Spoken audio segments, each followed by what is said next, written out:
জানিয়ে দিল। রাকেশ সিং কংগ্রেস অফিসে ভাঙচুরের অভিযোগে অভিযুক্ত, তাকে নিয়ে বিজেপির স্ট্যান্ড কোন? দেখুন, যেভাবে দেশের প্রধানমন্ত্রীকে ধারাবাহিক আক্রমণ করা হয়েছে, কখনো মদকা সওদাগর, কখনো বসমাসুর, কখনো চৌকিদার চোর, কখনো তার মাকে পর্যন্ত নিশানা বানানো হয়েছে, তো এর থেকে ঘৃণ্য রাজনীতি তো আর কিছু হতে পারে না। তো স্বাভাবিকভাবেই সেটা আমাদের কর্মীদের আবেগকে আহত করেছে এবং দেশের প্রত্যেক সুস্থ নাগরিকও এই রাজনীতিকে প্রত্যাখ্যান করছে।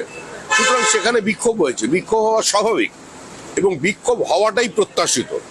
বিক্ষোভ করতে গিয়ে দেখা গেছে কয়েকটা পতাকায় আগুন লেগেছে কংগ্রেসের, যেটা পার্টি এন্ডোর্স করেনি। কিন্তু যে রাকেশ সিং তিনি ওখানে বিক্ষোভ করেছেন, আমাকে খোলা চিঠি লিখে কংগ্রেসের সভাপতি জানিয়েছিলেন একজন সমাজ বিরোধী।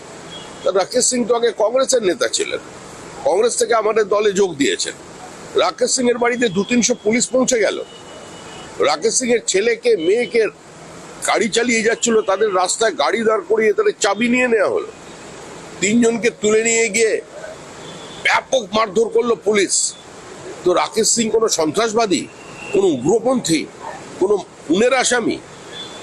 একটা রাজনৈতিক দলের অফিসে গিয়ে প্রতিবাদ জানিয়েছে এবং প্রতিবাদ জানিয়েছে সেটাকে পার্টি এন্ডোর্স করছে। পার্টি পতাকা জ্বালানোকে এন্ডোর্স করে না, কিন্তু যেটা করেছে, প্রতিবাদ করেছে, প্রতিবাদ তো সব জায়গায় হচ্ছে কংগ্রেসের বিরুদ্ধে।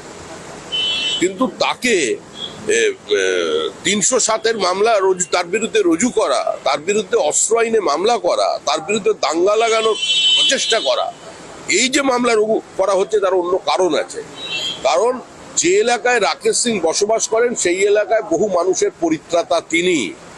তাই ওখানের কিছু ব্লক ভোটারকে খুশি করবার জন্য, দুধেলগাইদের খুশি করবার জন্য তার বিরুদ্ধে এই মামলা নিয়ে এসেছে পুলিশ। পার্টি এটাকে সম্পূর্ণ সিরিয়াসলি নিয়েছে এবং এটার জন্য যা করার আমরা করব।